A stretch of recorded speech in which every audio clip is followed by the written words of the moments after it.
Hola, ¿qué tal? ¿Cómo estás? Mi nombre es Kevin Morales y te quiero dar la bienvenida al episodio número 48 de Dev Locos. Recuerda, el podcast más loco de todo el mundo. En esta ocasión tengo un gran amigo que he tenido la oportunidad de trabajar con él y su nombre es José Zunino. ¿Cómo estás, José? Kevin, ¿cómo estás? Qué gusto escucharte y pertenecer a estos 48, uno de los 48 miembros de que han estado contigo, así que muchas gracias por la invitación. Excelente, excelente. Sí, recordarle a la audiencia que estamos a punto de acabar nuestra segunda temporada. Sí, faltan cerca de unos 20 episodios más que ya están aterrizándose y bueno, de ahí bueno, van a venir muchas más sorpresas en la tercera temporada de Dev Locos. Ahora, lo primero que te voy a preguntar, Suni, que es una forma cariñosa en la que yo me refiero a José Zunino, es ¿quién es José Zunino como tal? Bueno, nada, me escribo como una persona muy optimista, muy activo, muy intenso, Kevin, eh, muy deportista, si le quieres llamar. En su momento, digamos, jugué tenis, jugué Copa Davis. Luego de la universidad con la que me fui, pude hacer mi masterado también gracias al deporte. Y luego de eso, bueno, ya acá establecido en Ecuador nuevamente, nada, enfermo del fútbol a full, luego del pádel, y siempre, digamos, con algo de deporte que creo que me ayuda mucho también en la parte no solamente deportiva, sino también en la parte social, a conocer gente que seguramente sin el deporte no hubiera podido, a poder, por ejemplo, con Mike Santos jugamos tenis una vez en Miami, que fue muy, muy chévere poder jugar con Mike Santos. Y en la parte, digamos, laboral o en la parte, digamos, que nos gusta ya, Kevin, me gusta siempre estar en los nuevos productos, en la nueva automatización. Pese a que mi background no es 100% técnico, por decir así, sé muy bien lo que se puede hacer, cómo hacerlo, ¿no? Entonces, con esto de GenAI, ha sido un boom para mí en todo lo que he podido hacer como MVPs, por decir así, ¿no? Entonces, nada, un poco deportista, un poco tecnológico esa parte y siempre me ha tocado también del otro lado ver cómo se le traduce esa parte técnica a la gente de negocio, ¿no? Entonces, eso es un poquito, digamos, los tres pilares en los que siempre me ha gustado estar. Genial, genial, Suni. Y justamente vamos a hablar hoy sobre ese tema, el tema tecnológico software y todo lo que es el tema también de negocio y cómo podríamos romper esa brecha que hoy en día también existe en muchos equipos. Bueno, para continuar esto, pues me gustaría que hablemos sobre tu experiencia profesional y recordemos unos años atrás cómo empezó todo y cómo fuiste evolucionando y al día de hoy pues estás o estuviste trabajando en consultoras grandes de software. Bueno, sí, primer trabajo, por decirlo así, fue en Almacenes La Ganga, hace muchos años, en el cual estuve en el área de procesos. No entendía mucho, la verdad, recién estaba entrando al mundo laboral, muchos sacrificios, obviamente, en mi vida anterior, que era 100% deporte, ¿no? Entrenar de 6 de la mañana, 7 de la mañana, a ir, obviamente, a estar en el mundo laboral de 9 a 5. Y tuve que hacer esos ajustes, tuve que empezar a entender, me asignaron, me acuerdo, la disponibilidad de los KPIs, que era algo nuevo en su momento. Entonces, cómo poner los KPIs para que automáticamente se formulen todos los días y que el almacén pueda tener, digamos, sus indicadores fácilmente un tablero que antes no se usaba, era algo nuevo. Y luego me fui a hacer mi masterado a Estados Unidos y al regreso entré a trabajar a SEM Group. SEM Group era una empresa que tenía muchísimas ideas, abrió el área de tecnología, en el cual Eduardo Jurado era el que la parte que manejaba la parte comercial, y Billy Molina era la parte técnica, que para mí era un genio. Y empezamos a trabajar con tecnología que en el primer mundo ya estaba entrando recién, pero que en el Ecuador era total y en Latinoamérica totalmente novedoso, ¿no? Hicimos en conjunto algo que se llama el primer bot, en este momento ya no es algo nuevo, pero el primer chatbot para un banco en el Ecuador, para Banco Guayaquil, para Banco del Pacífico, me acuerdo. También hicimos el primer call steering que se llamaba, Kevin, en el cual tú llamabas a uno de los bancos y el banco te decía en qué te puedo ayudar el día de hoy. Y ¿Ok? según la respuesta del usuario, el bot entendía qué respuesta debía darte. Entonces, si yo le decía, quiero saber cuáles son las millas de mi tarjeta de crédito, ok, se llevaba toda esa intención y técnicamente ya sabía que tenía que ir a buscar exactamente las millas del cliente. Quiero saber mi cuenta y tenía que desambiguar cuenta, qué tipo de cuenta, cuenta de ahorros, cuenta corriente, si es que el cliente tenía, etcétera, ¿no? Con Zen Group la verdad es que avanzamos muchísimo, hicimos cosas que en Latinoamérica todavía no se hacían. fui parte del equipo que desarrolló mucho estas cosas. No es la parte tanto técnica en la que cual desarrollábamos los APIs o la integración con los bancos, pero sí en la parte en la cual me tocaba extraer la data y poder dársela al cliente de una mejor manera y también entender la data del cliente y dársela la parte técnica como ellos necesitaban, ¿no? Entonces, fue algo muy novedoso, fue algo espectacular. Me acuerdo que un día literalmente nos quedamos, teníamos una presentación a las 10 de la mañana a uno de los bancos y literalmente no nos fuimos a la casa nunca y nos quedamos trabajando 24/7 esa vez. Fue algo muy chévere porque son anécdotas que puedes contar. Y bueno, luego de salir de Zen Group, Banco del Pacífico, Efraín Vieira empezó a incentivar, digamos, el ecosistema financiero, que era algo nuevo, lo de la transformación digital, no existía, no sonaba mucho acá en Ecuador. Y Efraín, muy agresivo en el sector financiero, decide empezar a abrir esta área de transformación digital e innovación, en el cual fue uno de los primeros colaboradores dentro del Banco del Pacífico. Me llevaron justamente para liderar una de los pilares de esas áreas, en el cual era la fábrica de desarrollo digital, en el cual yo ya sabía qué podía hacer, sabía qué hacer, cómo hacerlo, empezamos a crear equipos multidisciplinarios, empezó una consultoría de McKinsey, empezamos a trabajar con una empresa muy grande de tecnología que era Technisys en ese momento, en la cual había venido haciendo el onboarding digital, 100% digital en Brasil, creando un nuevo banco, Neobanco de Brasil, de cero, con un core bancario nuevo, con una capa de canales y una capa de administración de canales muy interesante, muchos casos de éxito. Y nuevamente fue algo nuevo porque, claro, empezar, digamos, de trabajar de una empresa que en SEM Group éramos, en tecnología éramos 5 personas, entrar a un banco que éramos, no sé, me equivoco, eran 3.000 empleados, 3.000 colaboradores, era algo nuevo, ¿no? Y empezar a tener que hablar con el de tecnología y hablar con el de negocios y reportarle al de planificación estratégica y luego el presidente te llama para ver qué estás haciendo. Y fue una experiencia muy enriquecedora que estoy muy orgulloso en cómo lo pude llevar, ¿no? Porque no era nada fácil, ¿no? Obviamente, vienen estos nuevecitos que no tienen horario, que están en otro edificio, que tienen oficinas nuevas, que pueden venir, digamos, capaz más tarde, pero se van muchísimo más tarde. Había otros días que literalmente no nos íbamos a la casa, 3 veces creo que hicimos eso, para poder terminar y poder poner en producción, digamos, los desarrollos que no era fácil en un banco peor, que el banco tiene que estar 24/7 disponible. Creo que nuevamente son anécdotas que se pueden contar, Kevin, que seguramente te ha tocado también a ti hacerlas, pero creo que muy enriquecedoras, que también luego de eso, nuevamente, ¿no? Luego ya salimos del banco porque el nuevo presidente que vino tuvo una dirección de que necesitaban vender el banco. Y bueno, nada, salí del banco justamente y bueno, se abrió esta oportunidad con Technisys en la cual yo pensé, entre comillas, que por ser amigo del dueño iba a estar, digamos, como favorito o algo para que me estaban ayudando o algo. Y al revés, la primera llamada que tuve con ellos fue, mira, Zuni, nos llevamos muy bien, todo lo que tú quieras, pero este proceso te lo vas a tener que ganar tú solo. Aquí no te podemos ayudar, no nos ha ido bien ayudando a las personas que son amigos. Así que si ya, entras al proceso y mira, ojalá puedas convencer al nuevo Chief Sales Officer, que era Michelle Jacobs. Y bueno, si lo convences, bienvenido. Y si no, bueno, ya veremos qué se puede hacer, ¿no? Y bueno, nada, para mí yo tuve una entrevista con Michelle Jacobs, que era el encargado de ventas de toda la empresa, Estados Unidos y Latam. Y, y por suerte hicimos match, hicimos clic en esa primera entrevista, ¿no? Hicimos la primera entrevista, me acuerdo que la segunda me dijo, José, ya escuché todo lo que tenía que escuchar, o sea, no tengo tiempo para esta entrevista, así que nada, le voy a decir a Recursos Humanos que proceda.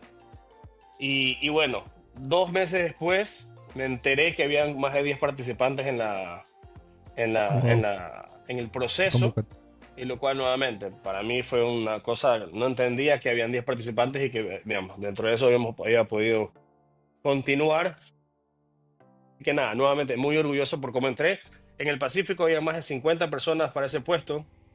Hicieron un proceso con una consultora y pude ingresar. Luego estuve mismo en Technisys, como se llama Technisys, que ahora, digamos, migró a Galileo. muy orgulloso también de ver de todo lo que, digamos, cómo pude entrar y de todo lo que pudimos hacer ahí dentro. Y bueno, en este momento, esta semana estoy sin trabajo, estoy haciendo una transición, por decir así, pero el 1 de julio empiezo a trabajar en Huawei. Así que Wow. también, nuevamente, muy orgulloso de cómo se dio el proceso para entrar allá. Digamos, no es que lo estaba buscando, pero muy orgulloso de cómo, digamos, Huawei ha creado inclusive un nuevo puesto para que, digamos, yo pueda atender la parte financiera en los países que me dieron a cargo. Así que eso es un poquito largo el resumen Qué de chévere, lo que he chévere, podido Sonia. hacer en la vida laboral, por decir así. Pero aparte, como tú sabes, y más que tú, quién sabe, he podido estar en otros proyectos, estos como que side projects, que me ha ayudado muchísimo. O sea, pude montar un call center con inteligencia artificial, pude montar una página web en la cual te hace resúmenes de los exámenes de sangre y te da un diagnóstico, obviamente, con estas tecnologías nuevas. Pude hacer ERPs para empresas de seguros, aplicaciones, todo lo que te imaginas gracias a los equipos y al entendimiento técnico que pude sacar en la experiencia que tuve, ¿no? Súper, súper. Sonia, oye, y lo primero que te tengo que decir es felicidades por todo ese camino de éxito y creo que desde la comunidad que de Blocos pues te queremos dar esas felicitaciones y que sigas adelante. Ahora, me gustaría pues aterrizar tu experiencia un poquito en lo que conlleva el mundo del software porque eh, hemos ido transicionando pues en empresas que totalmente se dedican al software. ¿Nos podrías como comentar o cómo habrá sido tu paso en estas empresas y tal vez dedicarte al tema comercial, al tema de ventas y no llegar a tocar una línea de código? Y el por qué tal vez en su momento pues no probaste esto, si estuviste siempre metido en este mundo, ¿qué te llamó la atención más la otra parte? Bueno, yo creo que se fueron dando un poco las cosas ahí, Kevin. Digamos, desde la universidad que empecé a estudiar programación, pero como jugaba tenis y en la universidad te dan una beca por tenis, Claro. y salía casi todas las semanas, literalmente el esfuerzo era muy grande y no pude continuar como que programación 101 y digamos, todo lo que conlleva la carrera de programación. Lo que pude hacer fue, digamos, combinar un poco entre programación y negocios, que la carrera se llama Management Information Systems, que lo cual tienes una base muy completa de todo lo que tiene que ver con sistemas, con negocios. ¿Ok? Entonces, eh, nuevamente, luego de eso, me vine a Ecuador y empecé a trabajar en SEMgroup. Entonces, en SEMgroup me tocaba hablar lenguaje técnico con personas que eran literalmente técnicas. O sea, desde que bajábamos una herramienta para ver el tráfico de internet, de cómo llegaba, cómo se iba el paquete y que, o sea, las IPs y las APIs y TCP/IP y todas esas cosas, para poder ya, digamos, tener la responsabilidad de programar las funciones, Kevin, para que le pueda decir bien la fecha a una persona que estaba escuchando su fecha de corte, por ejemplo, por teléfono. Creo que me ayudó mucho en entender qué podías hacer con la programación, cómo tenías que hacerlo y qué se podía hacer más que nada, ¿no? Y bueno, luego poco a poco en el Banco del Pacífico nuevamente el propósito de mi contratación más que nada no fue para programar nuevamente, sino para liderar estos equipos que se empezaron a hacer en las células de programación, que tenías un programador web, un programador mobile, un programador de APIs, un programador con QA, para, digamos, el equipo completo, la célula completo. Y al final digamos, empecé con un equipo y luego terminé con 4 equipos bajo mi liderazgo, si lo podemos decir así, en el cual inclusive llegué a liderar la nueva banca móvil que le hicimos totalmente de cero, rompiendo los paradigmas que obviamente ahora hay muchas aplicaciones que los copiaron, no los copiaron, sino que se adaptaron a lo que fuimos haciendo. Por ejemplo, me acuerdo claramente que dentro de las bancas móviles, o sea, tenías que llenar 37 parámetros para poder hacer una transferencia. Wow. Y yo cogí, me leí la normativa y le mandé al área al área que le tocaba y le dije, oye, según la normativa solo hay que tener estas 14 campos. Porque tenemos 20, 37, 22, no me acuerdo cuánto era?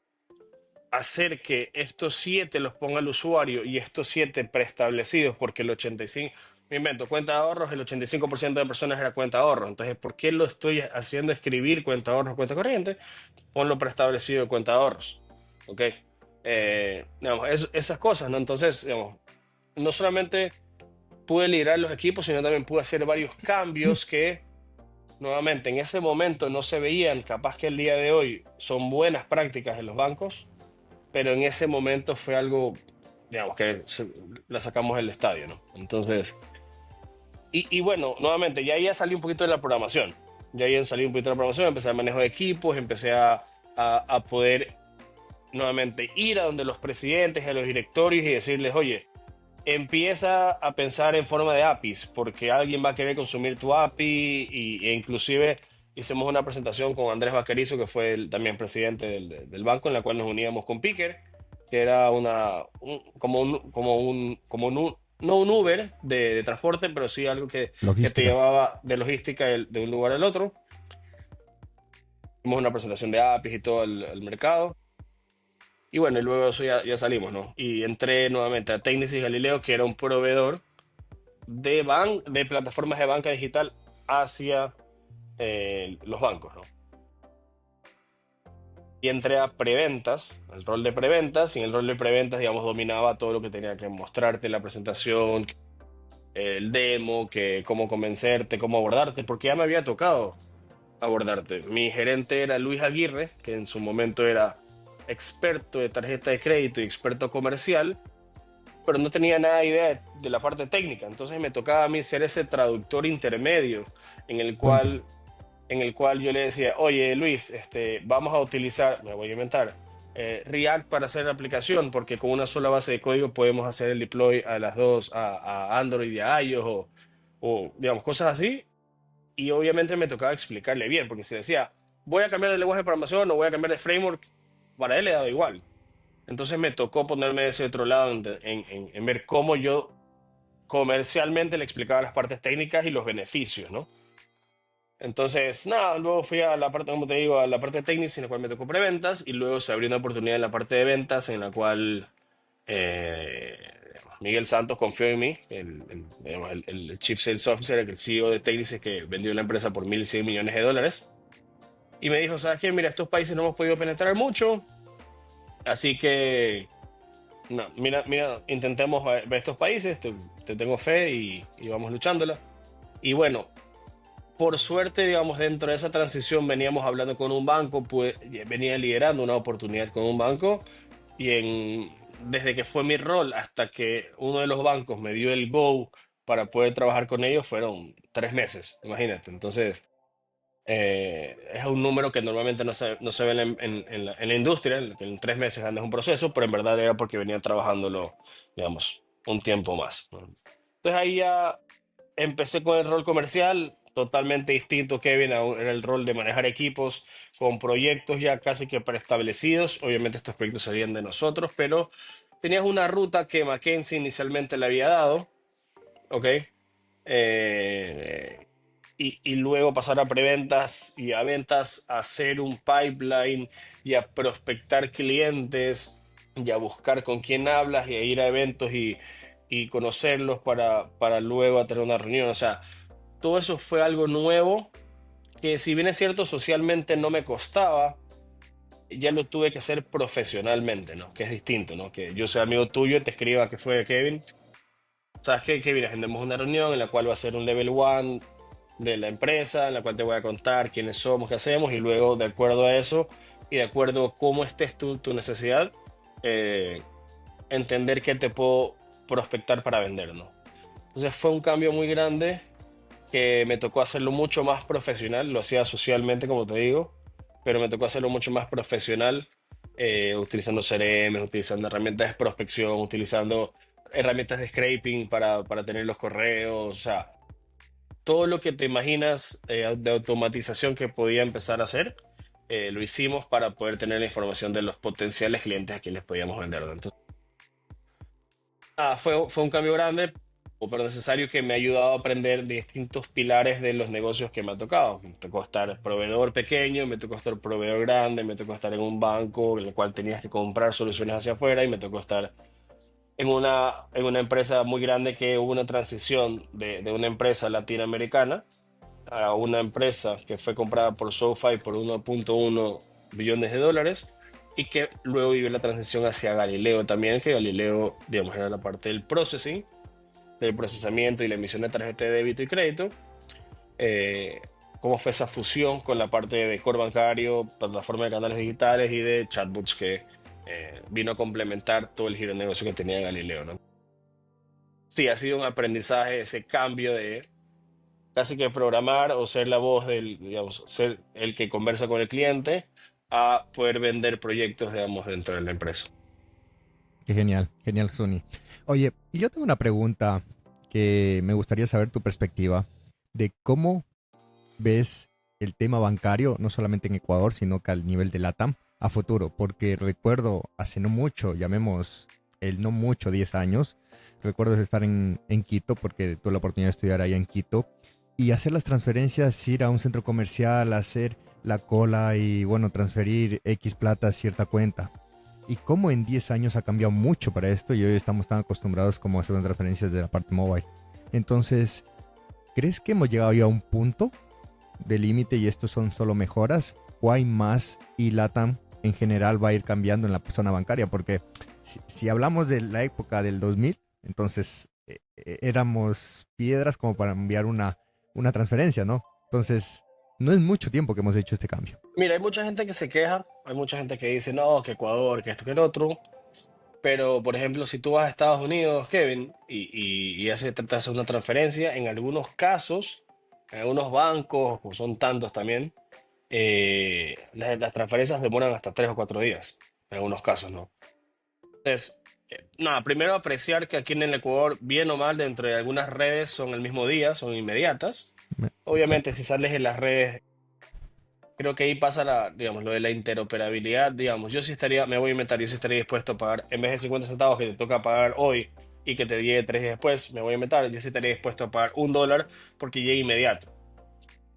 Y eso hace parte de la ley, bueno, de la ley normativa que dice que la interoperabilidad debería estar habilitada, ¿no?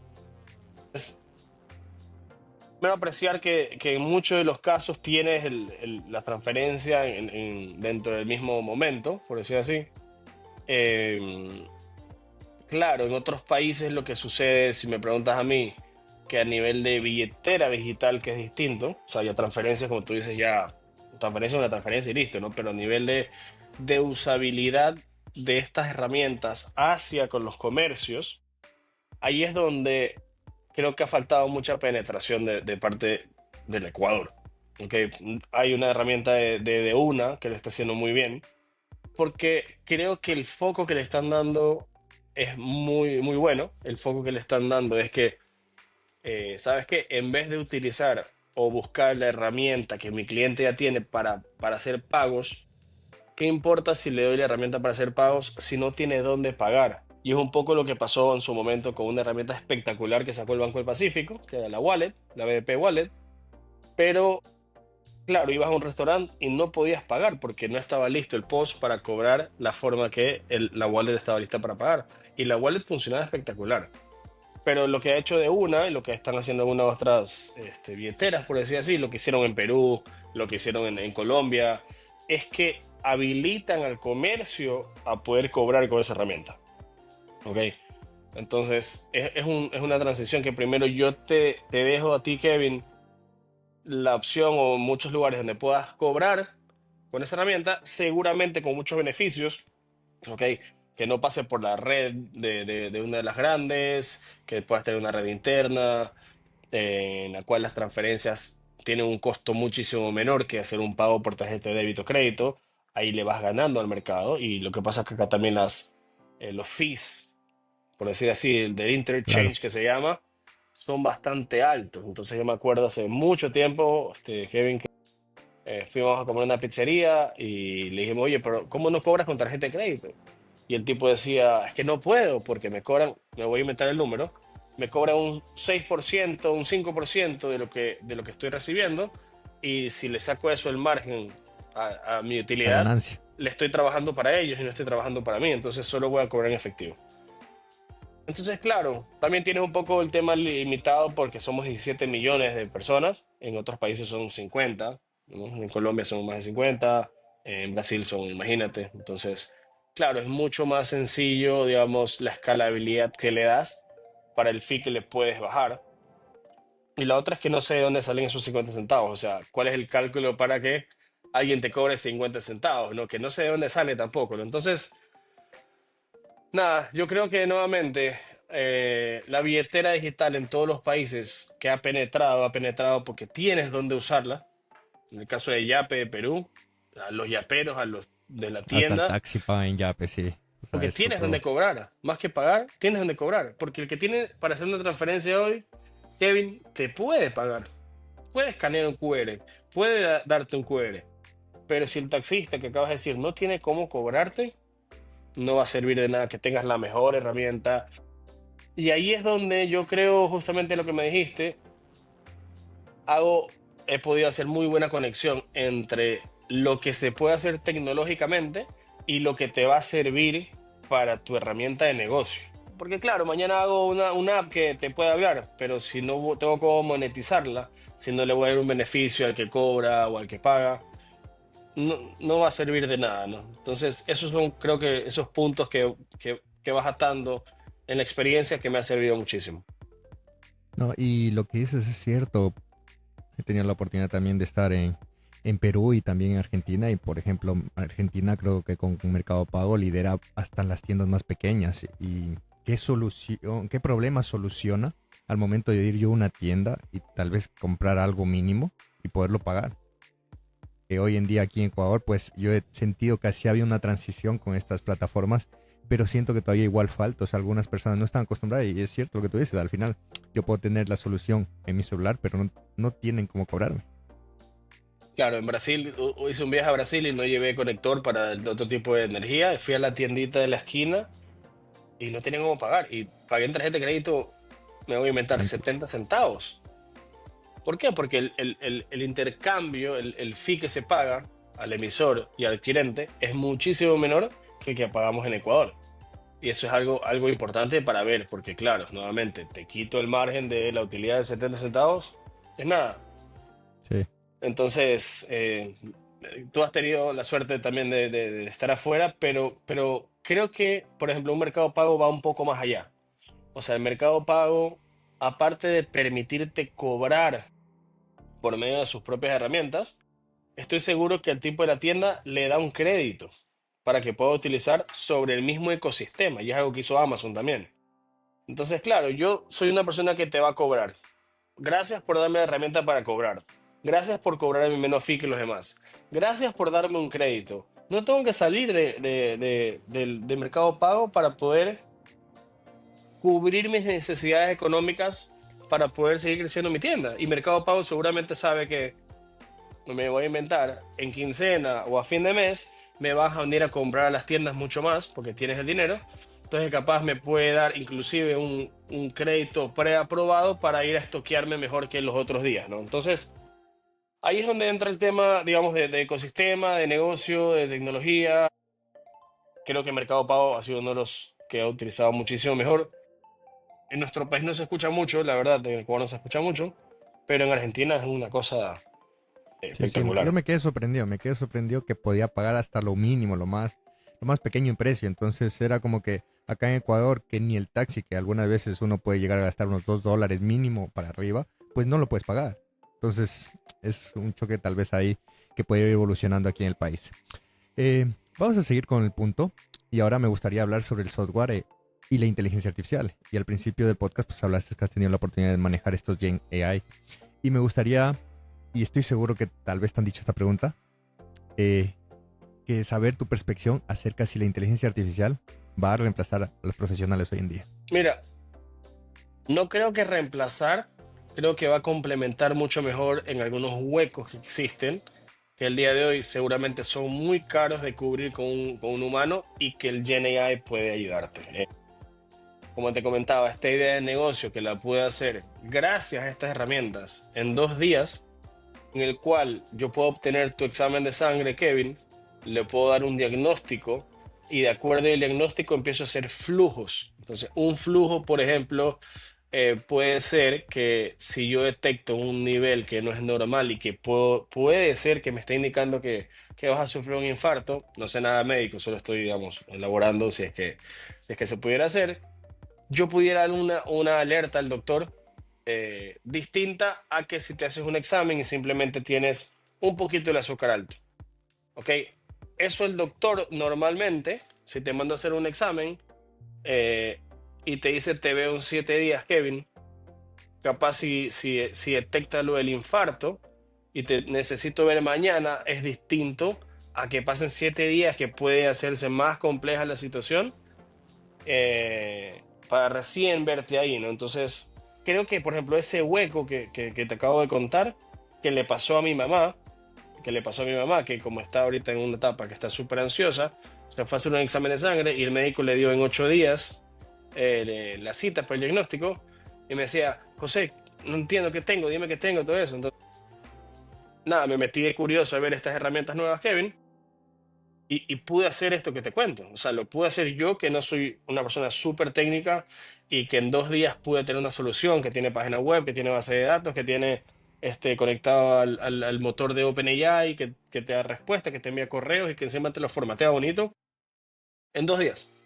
No me imagino las personas que realmente tengan un background mucho más técnico, todo lo que pueden hacer con estas nuevas herramientas. Y realmente el costo es una locura, porque esa es otra.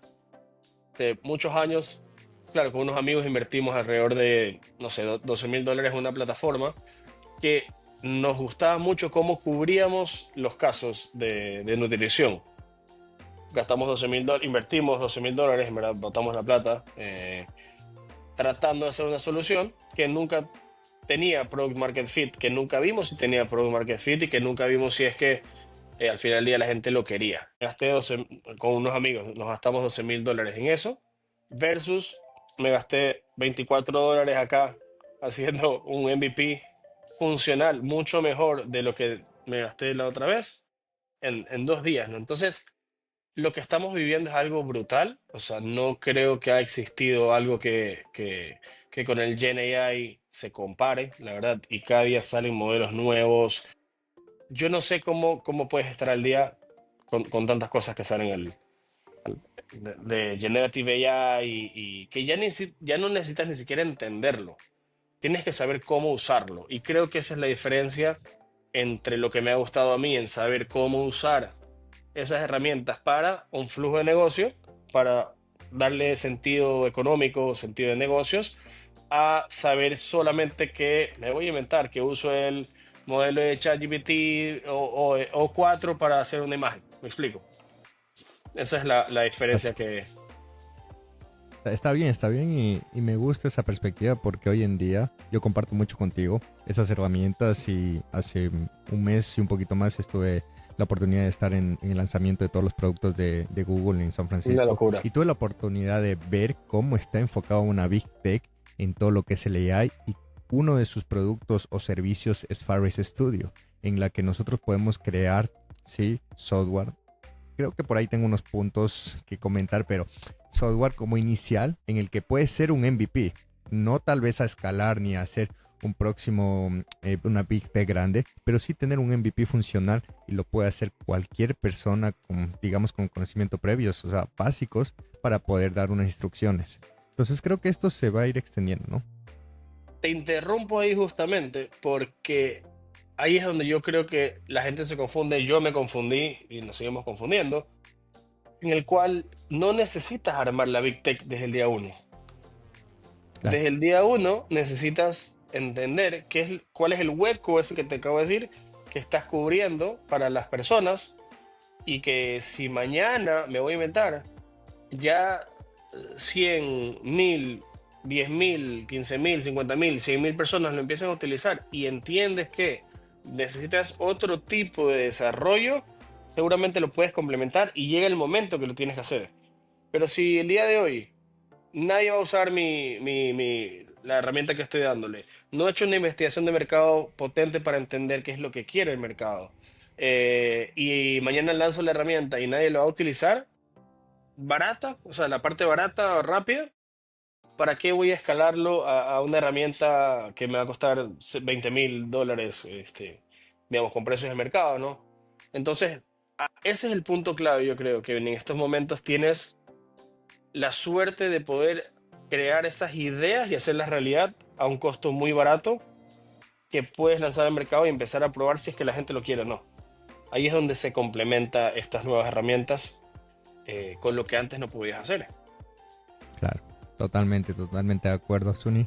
Y bueno, y démosle la vuelta a la pregunta y me gustaría saber qué piensas de las empresas que no se actualicen a la AI en el futuro. La verdad es que no, bueno, no sé si tú empiezas ya, tú ya me imagino utilizas Gemini, que eres de Google, o ChatGPT o todas esas, pero ya no te imaginas la vida sin usar estas herramientas. O sea, para todo. O sea, necesito hacer un correo formal que destaque los puntos de un core bancario. Lo pueden hacer. O sea, no me imagino ya viviendo sin estas herramientas, inclusive para la formalidad de algunos casos, para hacer traducciones, para poder hacer investigaciones con los modelos de Deep Research. O sea, la verdad es que yo creo que nuevamente que este punto ha sido algo disruptivo en el mundo y no hay vuelta atrás. Y no hay vuelta atrás. Súper, José. Vamos a continuar con el podcast y vamos a irnos al tema principal, que es el puente roto entre desarrolladores y negocios en el mundo de tecnología. Y lo primero que me gustaría es que nos definas para la comunidad a qué llamas tú ese puente roto o qué has visto durante toda tu experiencia. ¿Qué no he visto? O sea, es la pregunta, ¿no? He visto mucha emoción, por ejemplo, del lado comercial de muchas personas, que puedes hacer esto y puedes hacer esto, y Suni, hagámoslo acá, como me ven un poco más tecnológico que ellos. Obviamente me llaman y me preguntan y me consultan y quieren que hagamos y todo eso, ¿no? Pero nuevamente, y digamos, tú estás del lado de desarrollador, Kevin, también. Hay gente que hay veces que no sabe lo que quiere exactamente, solo tiene una idea a alto nivel y no tiene idea, por ejemplo, me voy a inventar, oye, quiero hacer una plataforma de medicina. Ah, perfecto. Oye, ¿quién va a cobrar? El doctor. Ah, ya. Oye, ¿y el paciente cómo va a pagar? Con botón de pagos. Ah, ok. ¿Y cuánto vas a cobrar? Esto. Oye, ¿y tienes contemplado que tienes que tener botón de pagos? No. Ah, ya. ¿Y sabes que hay un fee del botón de pagos? Ah, no. ¿Y sabes que hay un fee que tienes que pagar al banco para tener activo? O sea, empiezan con esta idea que está perfecta y que luego la van a ejecutar, pero creo que hay muchísimos pasos en el medio hasta yo realmente sentarme contigo como desarrollador, como empresa de desarrollo que confío en ti, que quiero que me ayudes, hasta que pase el punto. O sea, creo que justamente eso, Kevin, hay una brecha muy grande que al comercial no le interesa cubrir y que el desarrollador muchas veces por aceptar cualquier proyecto tampoco la cubre al 100% como debería estar. Entonces hay muchas áreas grises que me ha tocado vivirlas, en momentos no tan bonitos, en el cual me voy a inventar. Oye, ya te terminé el desarrollo, Kevin. Ah, ok, listo, pero me voy a inventar. El fee mensual del servidor en la nube es $60. Oye, pero yo no sabía. Oye, pues te dije que tenía que estar alojado en un lugar para poder ejecutarse el código. Ah, no, no, pero no, $60 no es mucho. Te quedas en el aire. Cuando realmente, por más que se lo dijiste, se lo comentaste, para ellos en su cabeza es, no, me voy a inventar, te pagué $300, hiciste el desarrollo y no tengo que Ahí pagar nada acabó. más. Y esos son los huecos, las áreas grises, las brechas, que yo creo que en este momento, por la experiencia que he tenido, puedo reducir esas brechas, ese puente entre la parte técnica y la parte comercial, en el cual nuevamente te voy a tratar de poner todo en blanco y negro. eh, Creo que es lo que una de las fortalezas que he podido adquirir dentro de estos procesos de transformación digital y de tecnología que me ha tocado ser parte de. No, mucha razón, Suni, y la verdad que en mi experiencia, pues, cuando recién empecé con el mundo del desarrollo, pues sentía como que era cabeza cuadrada, desarrollaba puro código, pero poco a poco me fui dando cuenta de cómo es la realidad de un software fuera de, ¿no? Porque está chévere lo que es código, ok, pero y respeto mucho lo que hay personas que les gusta solamente codificar y listo.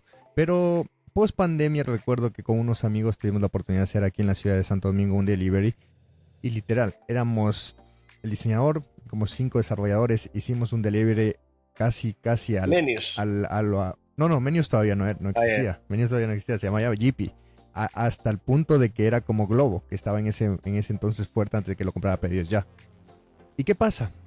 Que nos dimos cuenta que hay más para allá, hay más allá. Y no solo es el producto genial, no es el producto que brilla, no. es el salir a presentarlo. Y sabes lo peor, entre comillas, que el único persona presencial en Santo Domingo era yo.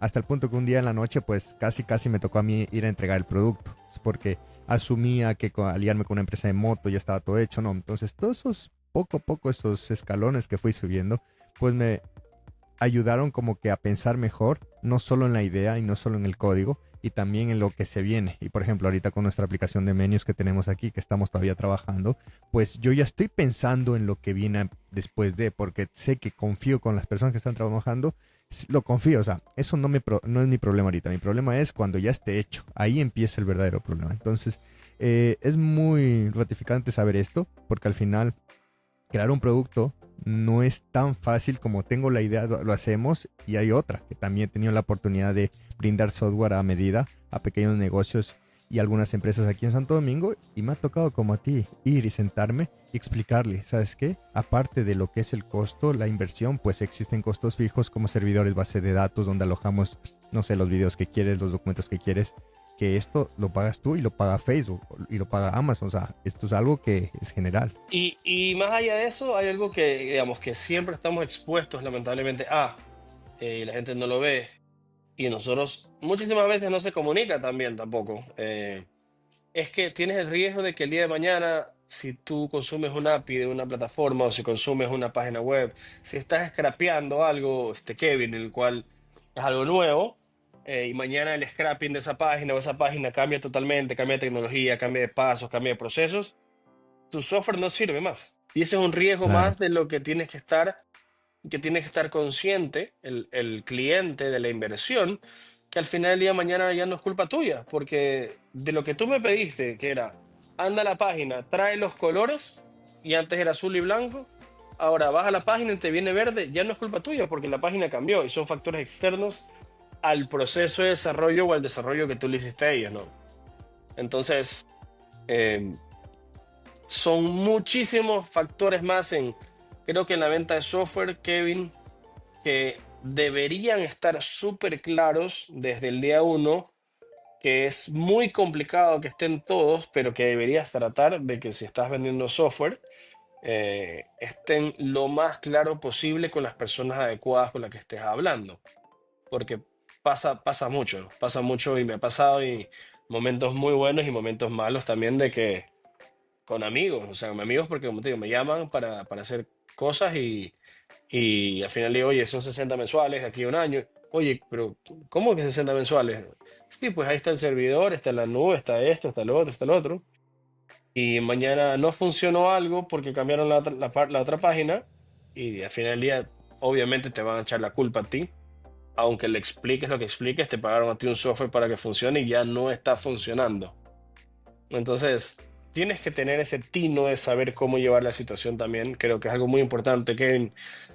Una de las cosas que más aprendí en el banco fue a poder lidiar con personas fáciles, con personas difíciles, con personas sí, que te tiraban la contra, personas que te apoyaban en todo, y buscar ese equilibrio en saber comunicar muy bien. Creo que es algo que agrega mucho valor a cada uno de nosotros, ¿no? totalmente, Suni.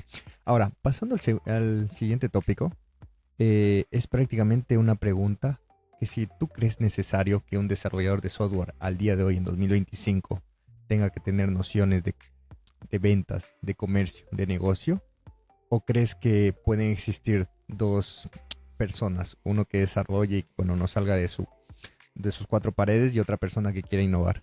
Buena pregunta. Una buena pregunta. Creo que hay etapas, Kevin. Creo que, digamos, si estás en la universidad y lo que más te gusta a ti es hacer código, creo que al comienzo vas a querer utilizar las nuevas herramientas, lo que tú dijiste, ¿no? El estudio de Google para poder hacer herramientas que eh, puedan solucionar problemas. Hay muchos que son muy curiosos, los cuales pueden crear estas herramientas. Hay muchos que solo les gusta hacer la parte del código, Kevin, se sienten cómodos y ahí se quedaron.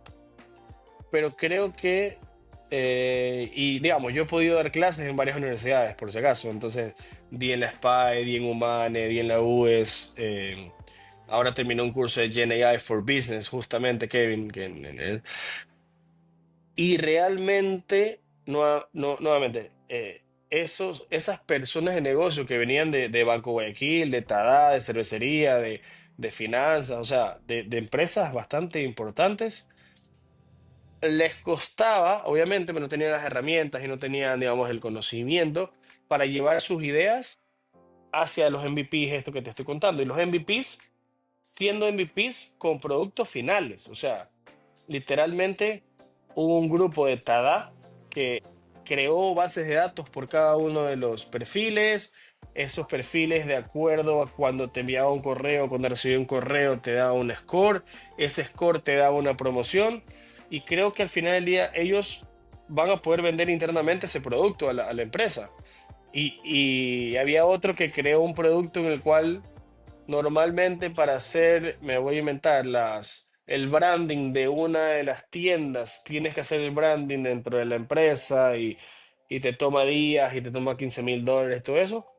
Estas personas hicieron una plataforma con estas herramientas para que pueda cada tienda hacer su propio branding y con un clic está listo todo. Automatizar. Y te ahorras por cada tienda todo ese dinero, el proceso, el trabajo. Y literalmente en mis clases duró 5 días. Uno de los días fue netamente para poder ver los proyectos y revisar y ver cómo yo los ayudaba. Y en 4 días crearon esta locura que te estoy contando. Entonces, para mí sí tiene que existir de la parte del desarrollador esa curiosidad de cómo hago dinero, básicamente, ¿no? Eh, porque nada, si no, o sea, yo creo que al ser programador tienes una herramienta muy grande, que es que mucha gente no entiende, mucha gente tampoco quiere entender y que puedes, digamos, resolver muchos problemas con la tecnología que otras personas no. Pero tienes que tener esa curiosidad de entender de que, ¿sabes qué? ¿Por qué esta persona gana $1,000 y no gana $10,000? O cómo te vende un software. ¿Por qué te vende un software que te cuesta una licencia $1,000,000 y el otro no vende licencia y cuesta $300,000? ¿Me explico? Entonces, tienes que entender esos modelos de negocio. Creo que es muy importante entender los modelos de negocio, cómo funcionan los modelos de negocio, eh, cómo la gente paga por el uso del software, cómo antes vendías el CD que te costaba $100 y ahora pagas un fee mensual de 1,99 y no entiendes el negocio. Claro, temas logísticos, temas de operaciones, temas de envíos, o sea, ya no tienes esos costos y es lo que te permite abaratar el software. Entonces, lo mismo pasó en los bancos. Cuando hicimos el onboarding digital en Banco del Pacífico en el 2018, era comparar, abría mi cuenta en 5 minutos con la cédula y sin presentar planillas ni nada de eso, o iba al banco que tenía que tener una sucursal física, que tenía que tener gente, que tenía que tener un costo operativo, tenía que tener los aires prendidos, tenía que pagar la luz, tenía que tener que arrendar el local, o sea, todos esos costos hundidos para el banco ya no van a estar. Entonces, puedo invertir ese dinero en una herramienta que a nivel de distribución puedo llegar mucho más fácil a las personas. Más escalable. A nivel de servicio lo utilizo en 5 minutos. A nivel de, nuevamente, usabilidad, cada persona con Android o iOS lo puede usar. Entonces, sí, para mí sí es importante, por lo menos a un nivel básico, que un desarrollador entienda cómo se genera, cómo se hace el dinero, cambio, digamos, la balanza de los costos, cómo eran los modelos anteriores, cómo son los nuevos. Pero creo que también para los comerciales, para las personas comerciales que quieren hacer negocios, entender qué se puede hacer, creo que es clave, Kevin. Creo que es clave. Y claro, ahora los modelos como de Google y ChatGPT y todos estos modelos lo hacen muy sencillo, porque tú subes literalmente lo que quieres, le pides algo y te lo contestan.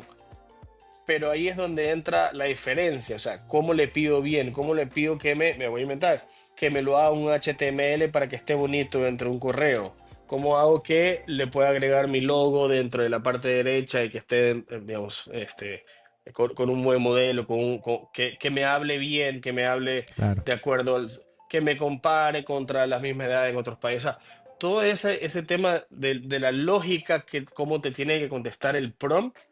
Ahí es donde creo también, nuevamente, que a la parte comercial le falta ser curioso en eso y a la parte técnica le falta ser curioso en cómo se hace dinero también, que es algo que muchos no lo toman en cuenta y y que al no darse cuenta en cómo poder explotar su expertise, porque son muy buenos, los desarrolladores son muy, muy, muy buenos para poder entender algo tan complejo de una manera tan sencilla para ellos, llevarlo a ver cómo es el tema de los costos, de los gastos, de los ingresos, de los impuestos, de los fees, etcétera. Creo que vale la pena hacer ejercicio dentro de mi rol, digamos, en la sociedad, si le quieres llamar así, Kevin. Cuando vino la pandemia con Humanes, sacamos una certificación de transformación digital que básicamente buscábamos eso.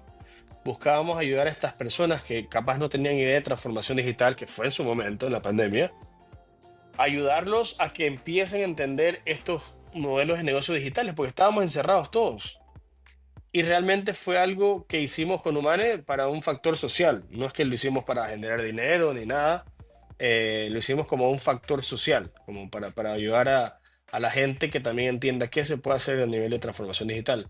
Y estaría espectacular hacerlo para desarrolladores en cual entiendan casos de negocio y hacer a los casos de negocio que entiendan cómo se hace a nivel técnico. Entonces, ahí es donde yo creo que hay una brecha y justamente creo que el tema, el, el- el título del podcast creo que has acertado, en el cual es como un puente roto, literalmente. O no existe ese puente, ¿no? Porque no se quieren dar cuenta muchos.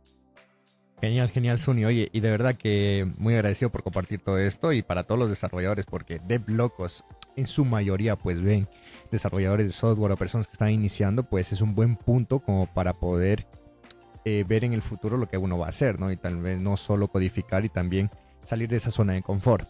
Ahora, para ya ir terminando este punto principal, justamente, ¿qué consejo le darías a esos desarrolladores que tal vez los ves como cracks, pero pueden potencializar más, pueden crear productos y que salgan justamente de esa zona de confort y exploten todo lo que ellos pueden hacer? Creo que tocamos este punto, uno de los puntos iniciales, Kevin, que justamente me preguntabas, oye, yo no creo, me decías, mejor dicho, yo no creo que esta tecnología está lista para escalar. Lo que yo te digo es, no tiene que estar lista para escalar, tienes que lanzar tu MVP y entender que primero tienen que usar mi producto, servicio, para entender si es que necesito escalarlo o no. Ya necesito escalarlo o no, lo veré cuando necesite escalarlo. Pero en estos momentos eh, no necesito hacerlo. Entonces, ¿qué diría yo? O sea, y justamente como decía Steve Jobs, ¿no? Nadie le negó a él, aunque no lo conocían en su momento, que yo te llame Kevin, Kevin, ayúdame a entender cuál es el negocio de DevLocos o ayúdame a entender cuál es el negocio de acá. O sea, tengan, digamos, esa audacia de escribir por LinkedIn, es la herramienta que es mucho más sencillo para poder llegar a personas. Escriban, busquen por medio de ti, Kevin, por ejemplo, oye, me voy a inventar, quiero hablar con Suni para que me explique el modelo de negocio acá, o quiero tratar de empezar a entender los negocios. Eh, Creo nuevamente que los desarrolladores hay veces que son un poco tímidos y que se encierran un poco en su mundo, porque saben que tecnológicamente van a resolverlo, pero es ese contacto en el cual alguien te puede contar de que, ¿sabes qué? Lo que te acabo de contar, ¿no? Voy a cerrar tres oficinas que me gastan $150,000 al mes y voy a invertir $100,000 en un software, que carísimo el software, no, pero me estoy ahorrando $200,000 de las sucursales que estoy cerrando y eso al año es X. O sea, los clics que tienen que dársele a las personas y especialmente a los desarrolladores porque no están habituados a hablar con gente de negocio, están habituados a, por favor, conéctame a este API que subió de versión 3 a versión 4. Oye, no me leyó bien el archivo con el OCR que le acabo de enviar. O sea, y se quedan ahí que el líder técnico le resuelve, el líder técnico es el que habla con el comercial y el comercial es... Entonces, nada, que tengan esa iniciativa de hablar con gente de negocios, si es que le interesa, obviamente, que creo que es el punto que tocaste, que escriban, que vean estos podcasts, se meten a buscar en internet modelos de negocio, que se metan a buscar en internet cómo crecieron, cómo están dándole vuelta a los negocios, también la parte de los casos que no fueron bien, como los casos que no fueron bien y los casos que han sido bien porque se ha hecho, pero más que nada que rompan esa barrera social, si es que le queremos llamar así, en el cual que no se queden en su computadora, se vayan a tomar un café con alguien, que el día de, o sea, esta semana, como te decía, estoy entre comillas sin trabajo. Le he escrito a tres personas que no conozco para irnos a tomar un café y conversar de qué hacen ellos, qué puedo hacer, qué podemos hacer en el futuro. Y si no sale nada, no sale nada. Me llevé a una persona más en la que puedo aprender. Creo que eso es lo que le falta a algunos desarrolladores, Kevin, por, claro, se sumergen en el mundo de la computadora y ahí le pueden resolver todo.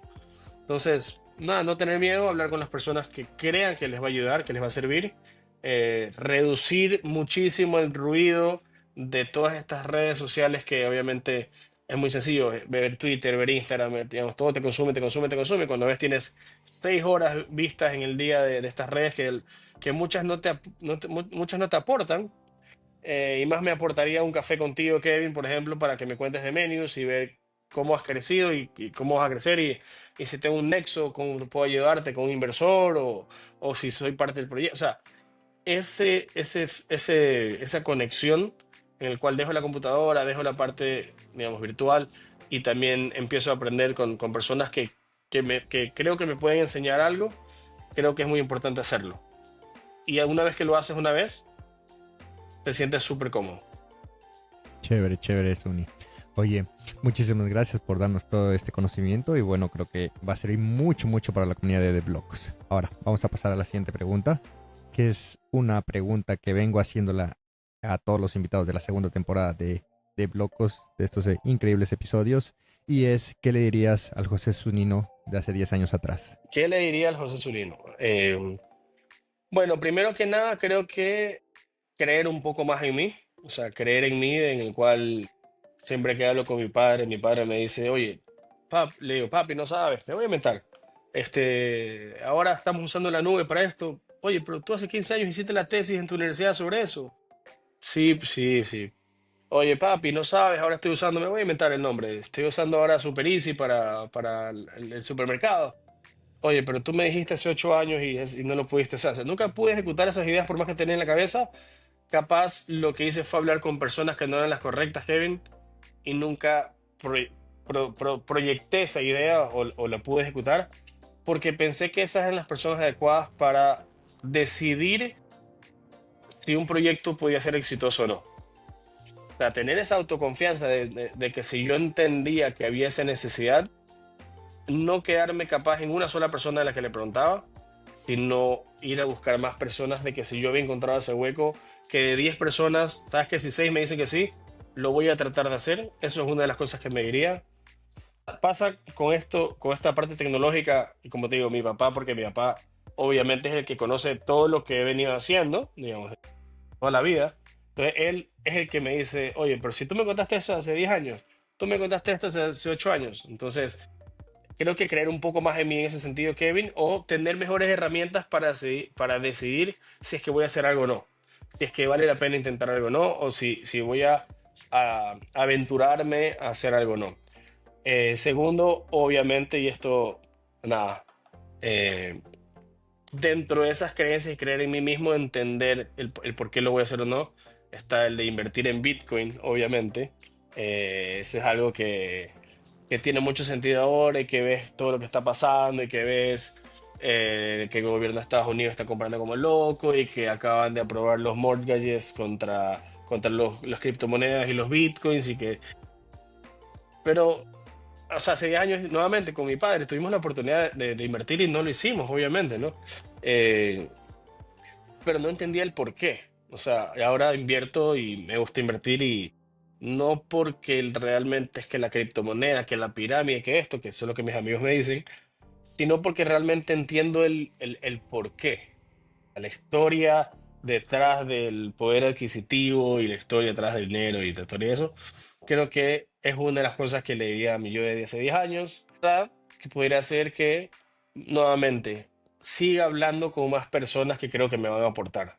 No tener miedo de decirle, oye, presidente del banco, ¿me puedes aceptar? Hagamos una cita de 1 hora y voy a conversarte y prepararme bien para conversar, entendiendo qué es lo que quiero sacar de él, lo que espero sacar de él. Estoy seguro que nadie me va a decir que no, eh, pero capaz que no das ese otro paso para poder hacerlo porque te da vergüenza y te da miedo y que te conoce y no te conoce. Entonces, tener más más valentía en poder hacer, en poder ir y hablar a estas personas que han sido exitosas y que seguramente de una hora de conversación, un consejo que te den pueden cambiar tu perspectiva total de tu forma de hacer negocios. Em, Creo que es lo que le diría en resumen hace 10 años a mi persona, ¿no? Es cree más en ti, cree en las ideas, evalúalas de una mejor manera, capaz un framework de evaluación mejor, habla con más personas exitosas que crees que te puedan ayudar, y nada, y ejecuta las acciones que realmente crees que van a dar resultados. Súper, súper, Suni. Oye, chéverísimo. Vamos a pasar al siguiente tópico que son las preguntas de Dev Locos. He preparado 3 preguntas y bueno, aquí va la primera. ¿Recuerdas cuál fue tu primer sueldo como profesional y qué hiciste con él? Mi primer sueldo como profesional fue en Almacenes La Ganga y creo que fue alrededor de $650, me puedo equivocar. ¿Y qué hiciste con él? ¿Recuerdas? ¿Qué hice con él? Creo que empezó la transición de que usaba las tarjetas de mi papá y empecé a usar las mías, ¿no? No, no es que nada, que todo lo gasté en mi mamá o todo lo gasté en esto, o sea, no, nada de eso especial, la verdad. Pero creo que empezó esa transición de que me voy a inventar. Ya ponía la gasolina con mi tarjeta, Ok, ok. con mi sueldo. Ok. Ya las salidas a comer ya los gastaba con mi dinero, ¿no? Ya no, siempre he sido, nunca me ha gustado como que, por más que me tocó hacerlo y que toda la vida mis padres me apoyaron en todo, siempre fui muy cuidadoso con no tratar de gastar más de lo que normalmente se quería hacer. Cuando viajaba a jugar tenis, Kevin, digamos, esto puede parecer un poco chistoso, pero yo me compré una máquina de encordar raquetas Ok. para yo no gastar encordando las raquetas con los encordadores, que te costaba, me voy a inventar, $10 o $20 con los encordadores, porque tú encuerdas raquetas, tenías tres o cuatro raquetas y encordadas para que estén tres habilitadas para el partido. Y yo me compré una máquina para no gastar en las encordadas y hacerlo yo mismo.